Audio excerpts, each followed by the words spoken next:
Member, so the question is... Oh, sorry, Ron Mark. Mr. Chair, yes, thank you. Yeah, no, and I want to rise to thank the Minister for that, and now that the Minister is able to hear, just to congratulate him on behalf of New Zealand First for the manner in which he has shepherded this legislation and the discussions cross-party through, because it was very constructive, and New Zealand First is very pleased and very happy with the changes that we've sought and the manner by which the Minister has accepted those changes. And there's already been some discussion, and my colleague Clayton Mitchell MP has discussed section 26A, which refers to section 91 amended, power to give directions.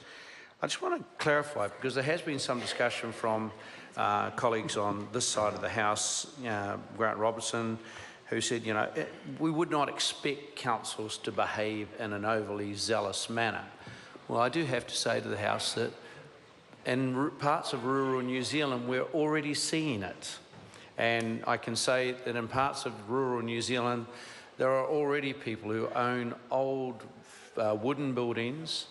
And I guess from some of our whanaunga who own marae that might be very old and might have had a bit of a jolt in the 7.8, there was some worries, and it was pleasing to be able to have this conversation with the Minister and the staff at the cross-party discussions about the consequences of these people, whether it was relating to the Belvedere Hall in Upper Belvedere in Carterton, which is 140 odd years old, I think, suddenly now being required to have an assessment done on it, despite the fact that it's on piles, it's wooden, and it's withstood every quake since, I think, 1855 or whenever it was.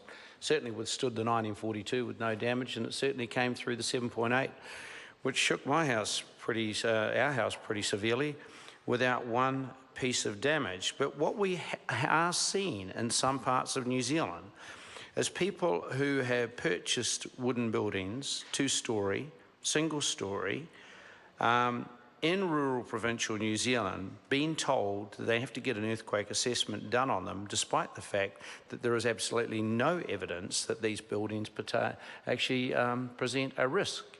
And we can only we talked about places like Pongaroa, you know, which has a wooden facade and has withstood. A zealous controller, constable, might have determined that building posed a risk. Although you could walk down the street in Pongaroa at 2 o'clock in the morning and the front could fall off the building and no one would even know, other than the people who are living in the building at the time. And it would pose very little risk to them. But the question of just covering that off was one that we felt strongly about, and we thank the Minister for making some concession in the legislation and recognising it and covering it off. We also endorse the Minister's focus on ensuring compliance in metropolitan New Zealand, and we're seeing it here in Wellington, and I don't think anybody in this chamber would have actually imagined that a quake, and we've had quite a few post-Christchurch and around Seddon over the last 6 years. I don't think anybody would have imagined that a quake in Culverton, in Seddon, would have damaged Wellington so severely, but now here we have it.